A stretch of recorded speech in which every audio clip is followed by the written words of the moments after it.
కనిపించదా మీకు? మా రమాదేవి, ఇదేనా మీ ఇల్లు మరి ప్రస్తుతానికి? ఇదేనండి. ఎక్కడ వండుకుని నేను చర్చిలో ఇదో పాక ఏదో గుర్తుండేది కదా, అది పడిపోయింది.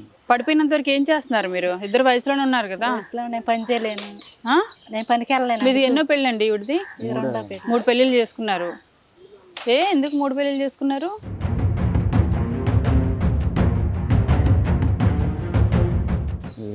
దెబ్బలు తగిలినారు, గడ్డలు తగిలినావు సార్.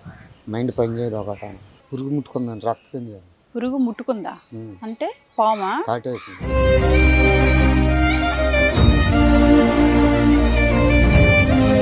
నీవు ఎలా పోతే పోయే పాపం, పెళ్లి చేసుకున్న ఆవిడ కూడా షెల్టర్ లేకుండా చేస్తావుగా.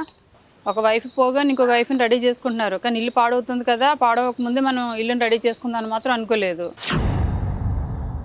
ఈయన చూసి నాకు ₹1 కూడా ఇవ్వబుద్ధి కాలే. కనీసం ఏదో ఒక చిన్న పాక ఉందేమో, దాన్ని ఏదో ఇచ్చేద్దాం అనుకున్నాను, కానీ మొత్తం పడిపోయే వరకు కూడా ఎలా ఉంచావయ్యా బాబు? తిని నీకు పని చేయకన్నా ఎలా నిద్ర వస్తుంది? ఫస్ట్ ఇవాళ నుంచి మొదలు పెట్టండి, అక్కడ ఉన్న చెత్త అంతా కూడా పడేయండి బయట.